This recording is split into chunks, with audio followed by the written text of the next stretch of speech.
말씀을 보게 되면 예수님의 대답과 예수님의 대답, 그렇죠. 대답과 그리고 예수님의 대답이 있기에 앞서서 사람들의 질문이 여러 차례 이렇게 반복해서 주고받는 형식으로 오늘 본문이 그런 형식으로 이루어져 있습니다.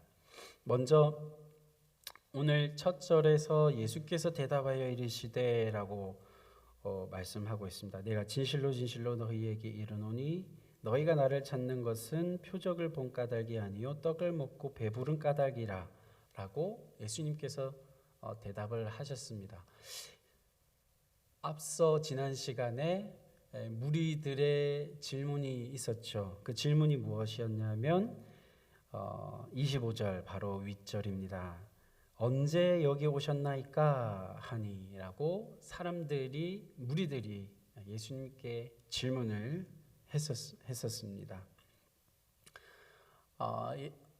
예수님과 제자들이 이 갈릴리 바다를 디베라 바다를 건너서 다시 가버나움으로 돌아갔었고 무리들도 예수님이 없고 제자들도 없는 것을 알아차렸습니다. 지난 시간에 말씀드렸지만 그래서 이 무리들도 다시 배를 타고 가버나움으로 돌아오게 되었고 거기에서 예수님을 다시 뵙게 된 것입니다. 그래서 예수님 언제 여기 오셨습니까? 라고 25절에 그렇게 질문을 드렸었습니다.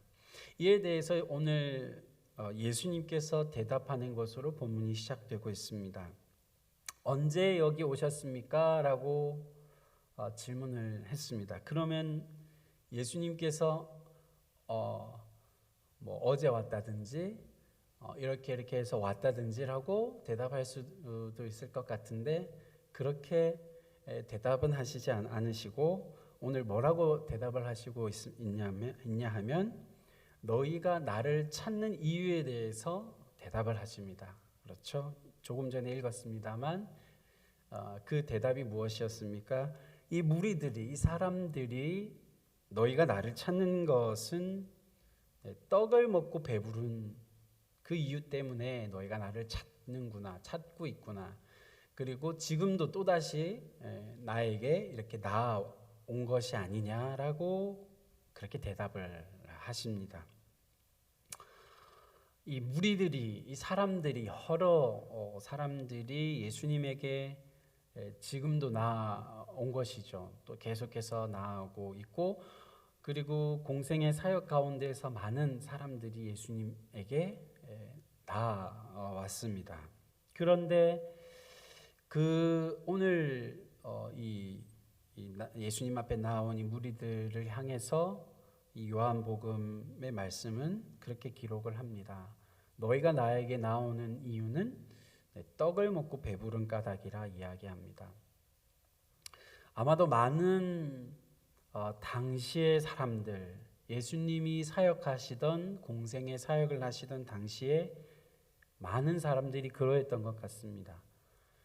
표적을 보고 예수님에게 나아온 사람들은 극히 드물었던 것 같습니다. 많은 대다수의 무리들이 당시 예수님에게 나아왔었던 이유는 떡을 먹고 배부른 까닭이었던 것 같습니다. 이것을 조금 확대해서 얘기하면 단지 이 떡만 먹은 것이 아니라 그들의 필요가 해결되고 그리고는 그 필요를 채워주셨던 분, 그 예수님에게 나아왔다라고 그렇게 이야기할 수 있을 것 같습니다. 그러니까 사람들이 당시 사역하고 계셨던 예수님에게 나온 이유는 그들의 필요를 체험을 받았기 때문에 그래서 예수님에게 나아왔던 것 같습니다. 그래서 요한은 이 요한복음에서 그렇게 기록을 하고 있는 것을 볼 수가 있고 예수님께서 그러한 그들의 모습을 보시면서 오늘 말씀해 주고 있는 것을 볼 수가 있습니다. 그런데 사람들의 반응, 이 무리들의 반응은, 그들의 관심은 예수님께서 주시는 떡이었습니다. 예수님께서 공급해 주시는, 해결해 주시는 그들의 삶의 필요의 문제들에 관심을 갖고 나왔습니다. 그런데 요한복음, 오늘 본문도 그렇고 요한복음에서 계속적으로 주목하고 관심을 가지고 있는 것은 좀 달랐습니다. 요한은 그것을 지금 이 요한복음을 기록하면서 예수님의 말씀과 또 예수님의 놀라운 사역과 그 모든 예수님의 생애들을 기록하면서 그것을 시간이 꽤 흘렀겠죠. 정확하게 몇 년이라고는 저희가 알 수는 없지만 예수님의 말씀과 예수님의 사역들을 되돌아보면서 예수님께서 바라고 원하셨던 것은 달랐다라는 것을 알았던 것 같습니다. 그래서 오늘 26절 방금 읽었던 말씀에서 예수님께서 그렇게 대답하셨다는 거죠. 표적을 본 까닭이 아니고 떡을 먹은 까닭이다. 이 말 속에는 예수님의 관심은 이 떡이 아니라 표적에 있다는 것을 알 수 있습니다. 여기에서 표적은 성경에서 기적, 이적 이렇게 표현하기도 하지만 요한복음에서 이야기하는 이 표적에는 단지 어떤 이적과 놀라운 기적과 같은 일 그 자체를 이야기하지 않습니다. 그 일을 통해서, 그 놀라운 기적과 같은 일을 통해서 말하고자 하는 의미, 그 사건을 통해서 이야기하고자 하는 그 의미가 더 중요한 것을 이야기합니다. 요한복음에서는 그렇게 요한이 우리들에게 그 의미에 대해서 너희가 주목해야 한다. 그리고 요한뿐만 아니라 예수님께서 먼저 그러하셨었겠죠. 예수님께서 그런 의도로 어떤 의미를 전달해 주기 위해서 이러한 표적을 행하셨다, 이러한 이적을 행하셨었다라고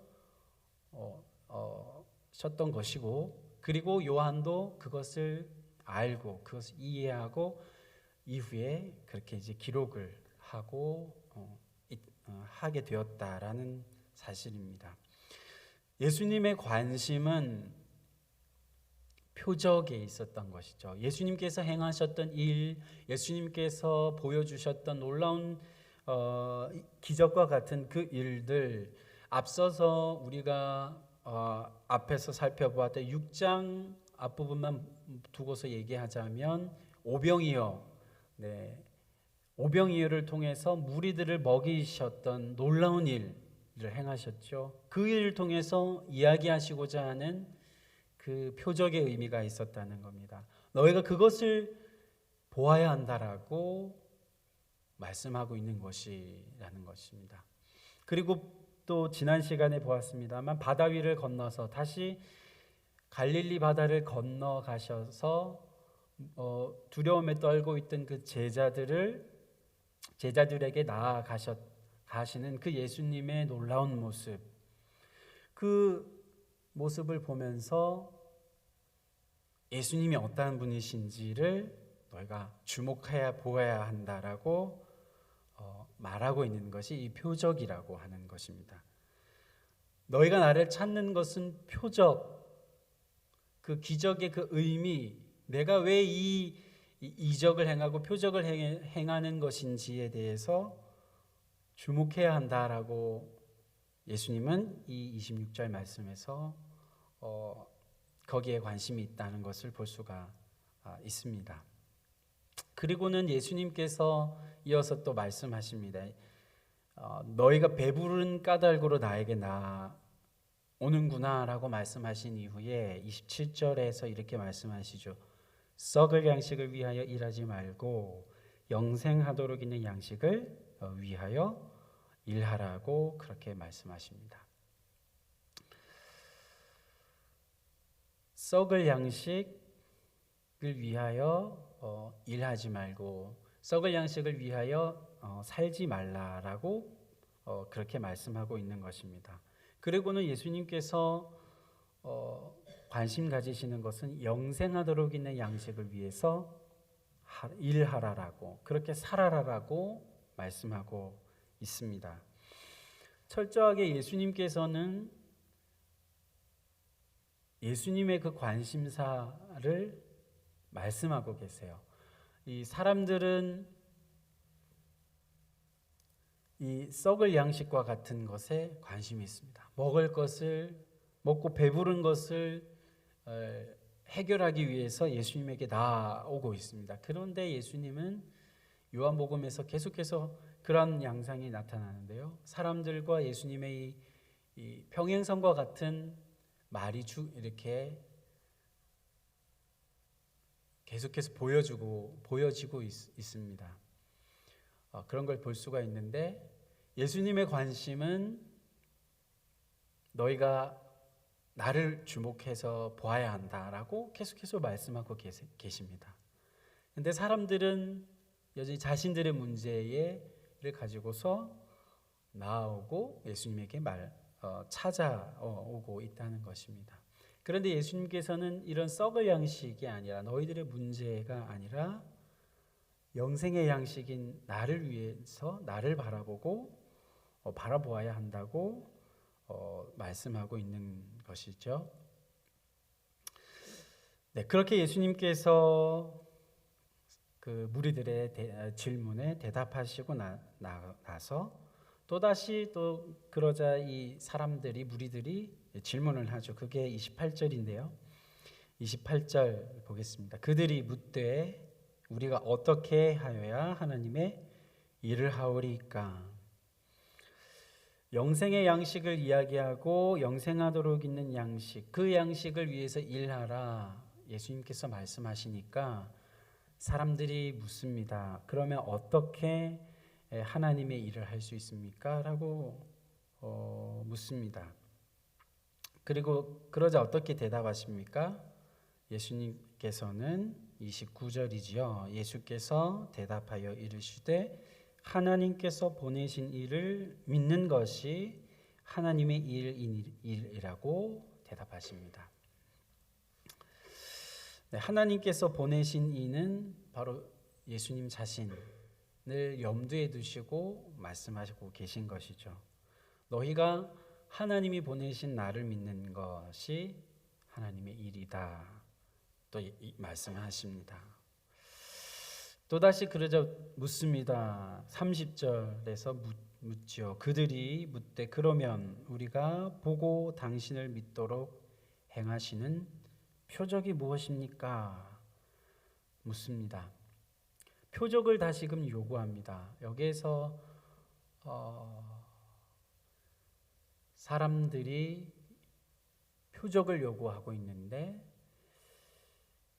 그러면 우리가 믿을 수 있는 그것을 보여달라는 것입니다. 그렇게 묻고 있는 것이죠. 우리가 믿을 수 있도록 보여줄 만한 표적이 무엇이 있습니까? 라고 묻는 것입니다. 어떻게 보면 대단히 예수님의 말씀에 올바르게 응답하는 것처럼 보입니다.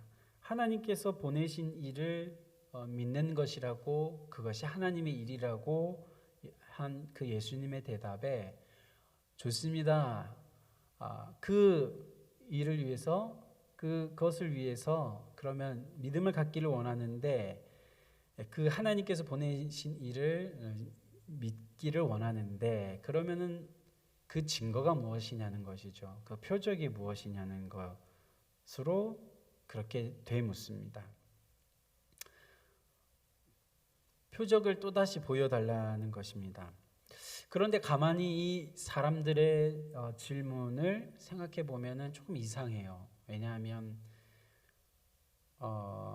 표적을 보여줬잖아요. 앞에서 조금 한 며칠 전만 해도 예수님께서 오병이어를 통해서 이들이 먹고 배를 불렀어요. 그들이 놀라운 표적을 경험했습니다.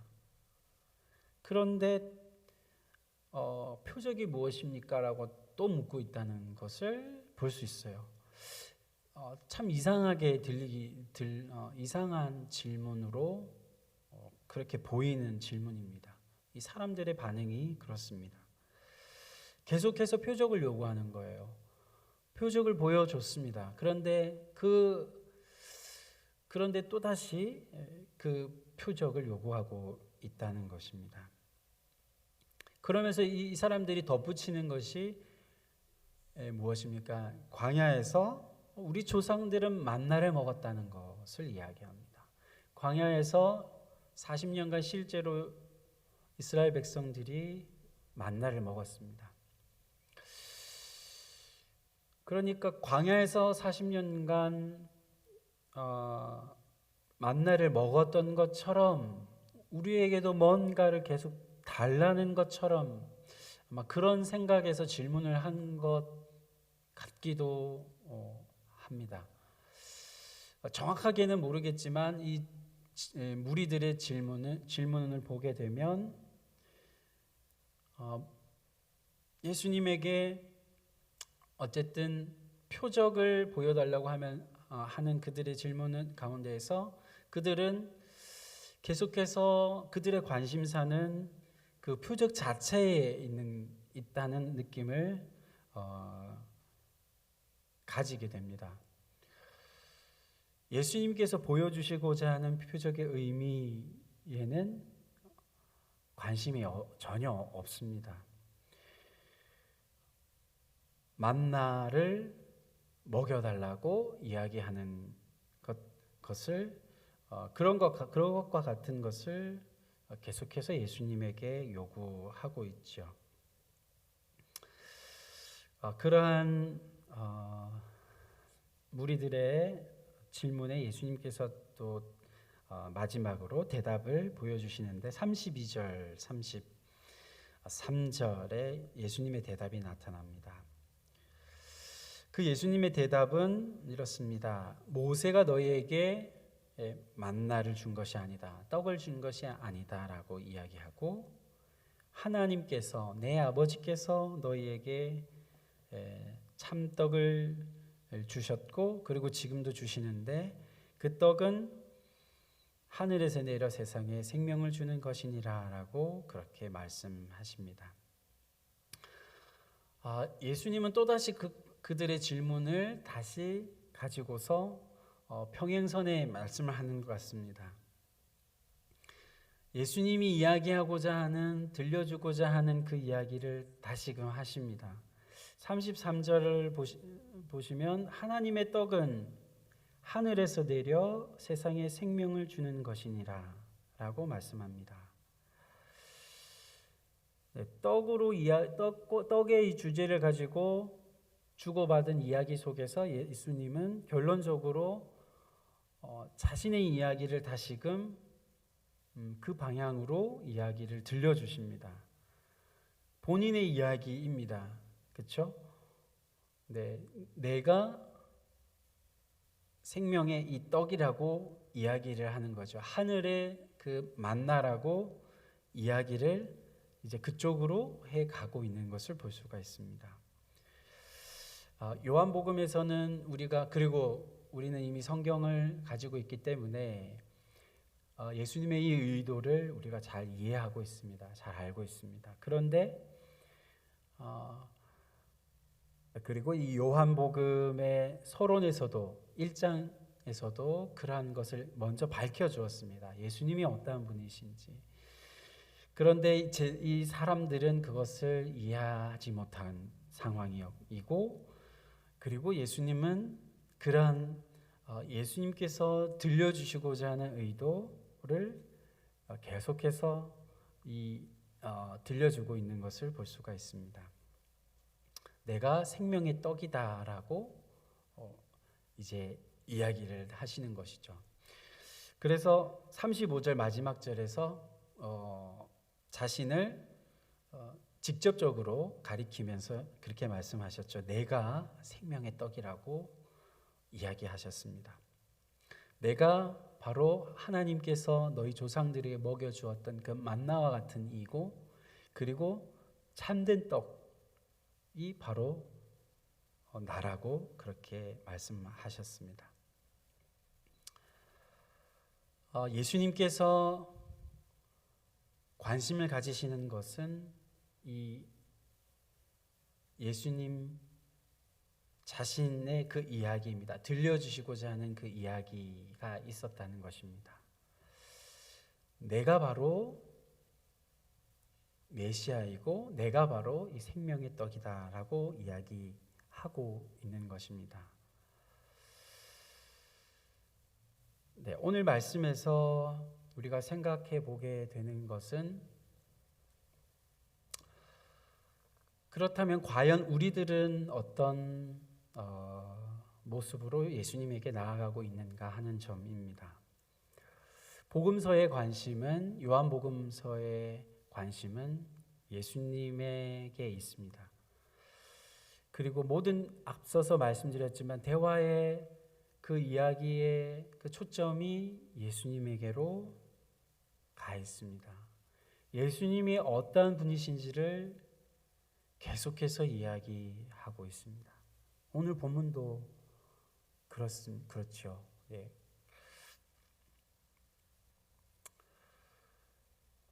오늘 본문에서도 등장했지만 먹고 사는 문제, 이 썩을 양식, 이 무리들이 예수님에게 나아왔던 먹고 배부른 그 문제도 중요합니다. 그렇죠? 먹고 사는 게 너무나도 쉽지 않은 문제이긴 합니다. 아까 말씀드렸지만 우리들의 필요라고도 말씀드릴 수 있을 것 같습니다. 우리들의 필요를 해결하는 문제 너무나도 중요한 부분입니다. 그러나 우리가 오늘 말씀에서 하나님께서 우리에게 원하시는 것은 예수님이 누구이신가에 너희가 귀를 기울여야 한다라고 하는 점입니다. 예수님이 어떠한 분이신가, 나에게 예수님이 어떠한 분이신가 하는 것을 귀 기울여 듣기를 원한다는 것입니다. 우리가 문제를 가지고서 예수님에게 나아가 그리고 하나님께 나아가 기도를 드리기도 합니다. 하지만 그것 자체가 잘못된 것은 전혀 아닙니다. 하지만 우리가 앞서서 예수님이 어떠한 분이신지, 예수님이 왜 우리의 구원자이신지, 그리고 예수님이 왜 생명의 떡이라고 말씀하시는 것인지를 주목하라고 이야기하고 있다는 것입니다.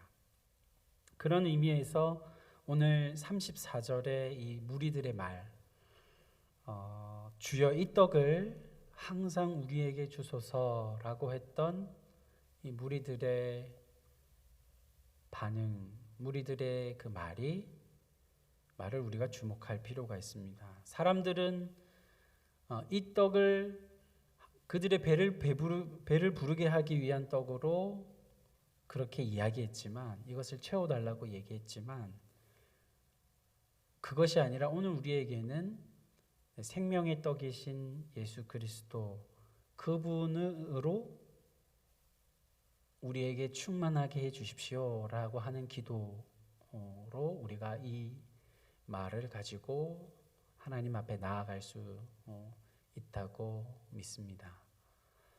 하나님 앞에 나아갈 때마다 우리의 문제들을 가지고 또 기도하기에 앞서서 주님, 하나님 우리에게 이 생명의 떡이신 예수 그리스도를 우리에게 알게 하여 주시고 우리에게 그것을 맛보게 하여 주시고 경험할 수 있도록 주님 늘 우리에게 이 떡을 주십시오 라고 하는 기도입니다.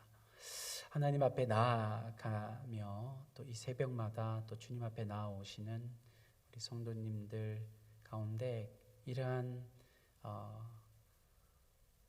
기도가 먼저 하나님 앞에 드려지실 수 있기를 바라고, 그렇게 우리가 주님 앞에 주님을 먼저 바라보면서 나아갈 때 하나님께서 우리들의 모든 필요들 또 우리의 기도의 제목들을 이미 다 아셔서 그것을 하나님의 때에 하나님의 시간에 채워주시고 응답하여 주시고 그렇게 우리의 삶을 이 땅 가운데서 신실하게 인도하여 주실 것이라고 말씀하십니다. 이 아침에도 그러한 믿음 가운데 하나님 앞에 나아가시면서 하나님 앞에 기도로 나아가시는 모든 성도님들 되시기를 주님의 이름으로 축원드립니다. 기도하겠습니다.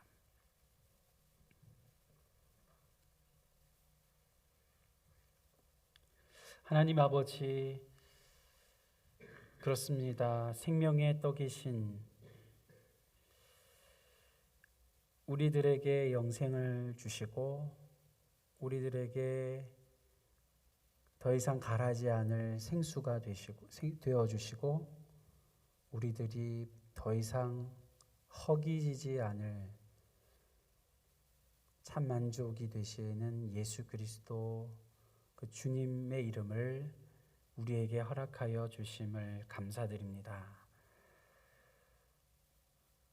우리에게 주신 그 놀라우신 그 이름, 그 놀라우신 예수 그리스도 앞에 우리의 삶을 드리고 그분 앞에 우리의 관심을 드리고 그분이 누구이신지, 왜 우리의 구원자이신지 복음서의 말씀을 통하여 주님, 우리가 더 주님 앞으로 나아갈 수 있는 우리 모두가 되게 인도하여 주시옵소서. 주님, 우리들의 필요들이 있습니다. 주님, 우리들의 기도의 제목들이 있습니다. 하지만 그것보다 더 앞서서 주님이 어떤 분이신지에 대해 먼저 말씀을 통해 귀 기울이기를 원합니다. 하나님 앞에 나아가기를 원합니다. 하나님께서 저희들의 연약한 믿음 가운데 주님께서 도움의 손길을 허락하여 주시고 은혜를 베풀어 주셔서 그와 같이 주님이 원하시는 길로 먼저 믿음의 걸음을 내디디며 나아갈 수 있도록 인도하여 주시옵소서. 하나님, 그렇게 저희들이 주님 앞에 믿음으로 나아갈 때에, 올바르게 나아갈 때 하나님 우리들의 필요한 것 응답하여 주시고 하나님께서 채워주시고 주님께서 우리들의 신음소리를 들으시고 하나님께서 이미 아셔서 우리들의 기도를, 우리들의 필요를 공급해 주시고 채워주실 것을 믿습니다. 그러한 믿음으로 하나님 오늘 하루도 믿음으로 살아갈 수 있도록 성령 하나님 역사하여 주시옵소서. 감사드리며 예수님의 이름으로 기도드립니다. 아멘.